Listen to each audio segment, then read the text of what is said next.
Hello everyone, आज हम एक और वीडियो लेकर आए हैं। ये खासकर क्लास 10th के बच्चों के लिए होने वाली है। ठीक है, जिसमें हम एसएसटी को पूरा कवर करेंगे, स्टार्टिंग से लेकर एंडिंग तक के वो सारे क्वेश्चन को डिस्कस करेंगे। आज जो टॉपिक है हमारा वो है नेपोलियन। ठीक है, चलो आओ नेपोलियन के बारे में देखते हैं। ये चैप्टर 1 है हिस्ट्री का। ठीक है, और one of the most important है यूपी बोर्ड वालों के लिए भी। ठीक है, यूपी बोर्ड वालों के लिए भी और सीबीएसई बोर्ड वालों के लिए भी, दोनों में से क्वेश्चन आता है ये।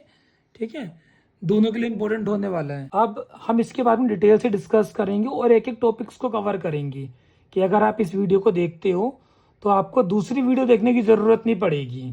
इस बात की गारंटी मैं दे रहा हूँ। चलो स्टार्ट करते हैं। सबसे पहली बात हम ये समझते हैं कि नेपोलियन था कौन, हु वाज नेपोलियन। तो जो नेपोलियन है ना, वो एक एम्पीरियर था।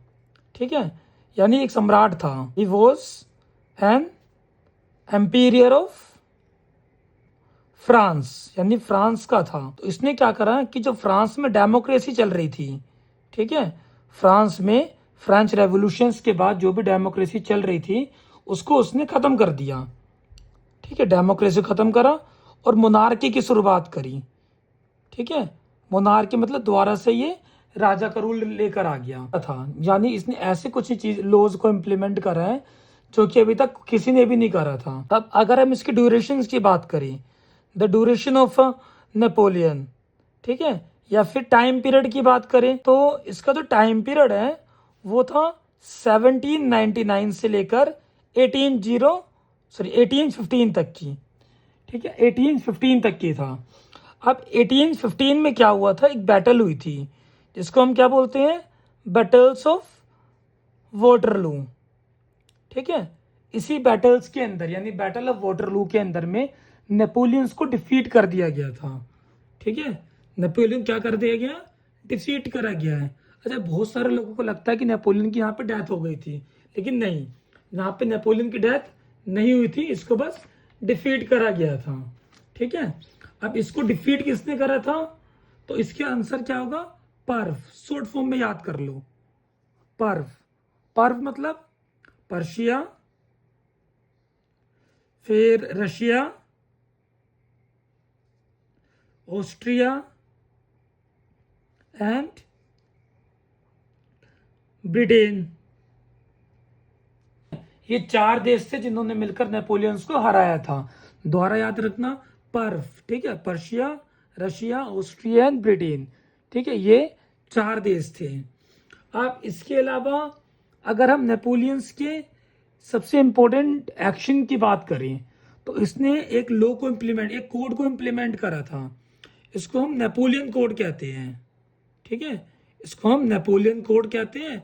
अगर एग्जाम में नेपोलियन कोड ना लिखा हो, ठीक है, तो क्या लिख कर आएगा, civil code, civil code of 1804। अगर एग्जाम में नेपोलियन कोड लिखकर नहीं आया है, नेपोलियन कोड की जगह लिखा होगा सिविल कोड ऑफ 1804। ठीक है, इसके बाद इसके अंदर क्या क्या चीजें बोली गई थी, यानी कौन कौन से प्रोविजंस थे। तो पहला क्या था कि एंड ऑफ बर्थ प्रिविलेज। ठीक है, एंड ऑफ बर्थ प्रिविलेज। हम सभी को पता है कि यहाँ की सोसाइटी में एक ग्रुप था जिसको हम एरिस्टोक्रेसी बोलते हैं। इस एरिस्टोक्रेसी को कुछ जन्मसिद्ध अधिकार दिए गए थे, यानी बर्थ प्रिविलेज दिए गए थे। इन्हीं बर्थ प्रिविलेज को इसके अंदर हटा दिया गया था। सेकंड,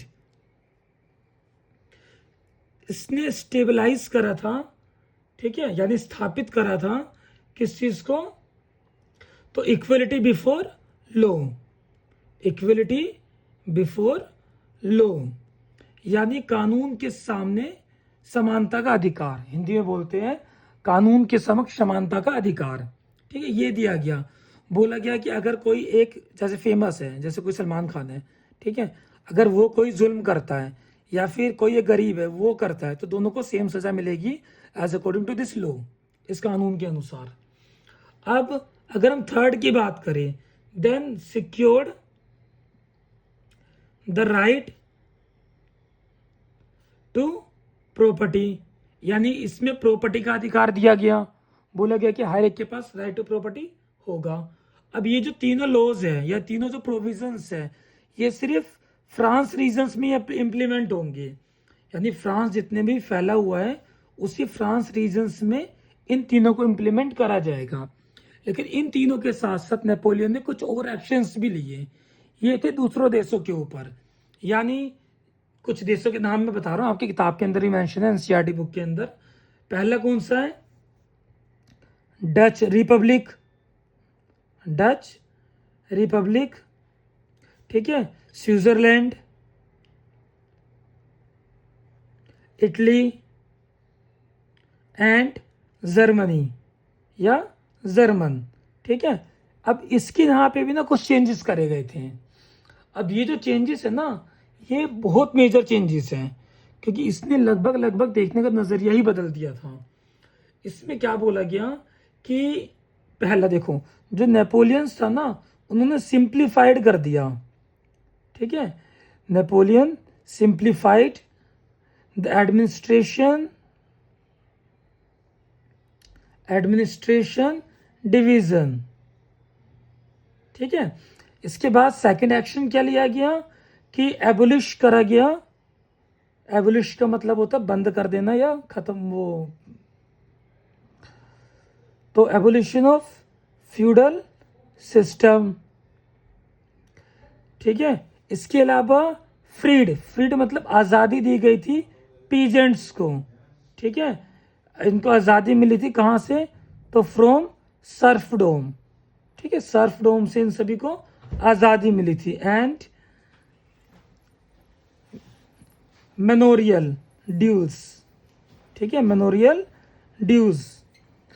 अगर हम इसके ड्रॉबैक्स की बात करें तो एक और चीज़ रह गया, ये भी एक मेजर चेंजेस था। इसने क्या करा कि जो भी टेक्नोलॉजीज थी यानी कम्युनिकेशन, उसको इनहेंस कर दिया, ठीक है। इन्होंने क्या करा? इंक्रीज कर दिया, इंक्रीज कम्युनिकेशन, ठीक है, कम्युनिकेशन सिस्टम एंड ट्रांसपोर्ट, ठीक है। तो ये इसके मेजर चेंजेस थे इन्होंने बिजनेसमैन वालों के लिए, ठीक है, बिजनेसमैन के लिए एंड स्मॉल स्केल प्रोड्यूसर्स के लिए भी ना कुछ चीज़ें निकाली। और ये भी इनका एक एडवांटेजेस ही था।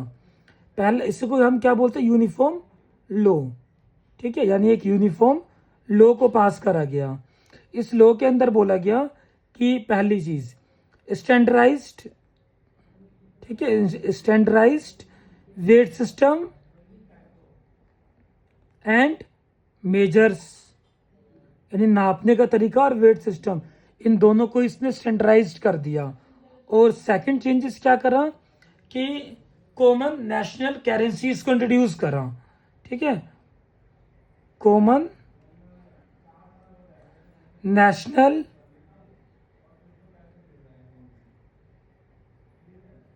करेंसी, ठीक है। तो ये ओवरऑल था, ये सारे एडवांटेजेस के अंदर ही कवर हो जाते हैं। अगर आप ये देख लेते हो बेटा तो बहुत प्रॉफिटेबल रहेगा आपके लिए। ऐसा नहीं कि नेपोलियन ने सारे अच्छे काम ही करे हैं, इस नेपोलियंस के ना कुछ ड्रॉबैक्स भी थे। अब ये जो ड्रॉबैक्स है ये कौन कौन से थे इसको देखना है, ठीक है। इसमें जो फर्स्ट ड्रॉबैक था इसका वो था फोर्स्ड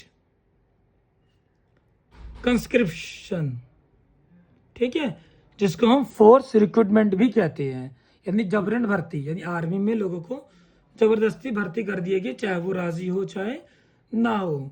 इसके अलावा अगला है सेंसरशिप, और थर्ड है इंक्रीज इन टैक्स, ठीक है। ये पॉइंट्स याद रखने हैं बस आपको। अगर आप इतना पढ़ लेते हो तो आप इस यानी जितने भी अभी तक के क्वेश्चंस बने हैं सीबीएसई बोर्ड, यूपी बोर्ड में, तो आप ऑलमोस्ट सारे क्वेश्चंस का जवाब यूं ही दे सकते हो। और आने वाले समय में भी अगर क्वेश्चन आएंगे नेपोलियन से रिलेटेड तो वो इन्हीं टॉपिक्स में से आएंगे, इस टॉपिक से एक भी बाहर से क्वेश्चन नहीं आता है, ठीक है। चाहे आप कोई सभी क्वेश्चन उठा के देख लो, वो इसी के अंदर से कवर होते हैं। हम ऐसे ही कंटेंट के और भी वीडियोस लेकर आते रहेंगे जिसमें और भी टॉपिक्स को कवर करा जाएगा। अगर आपको हमारी वीडियो अच्छी लगती है तो आप इसे लाइक कर सकते हो, सब्सक्राइब कर सकते हो और ज़्यादा लोगों को शेयर करो, ठीक है। कि उनको भी एक बेस्ट प्लेटफॉर्म मिल सके जहाँ से वो एसएसटी की तैयारी कर सकें। Thank you.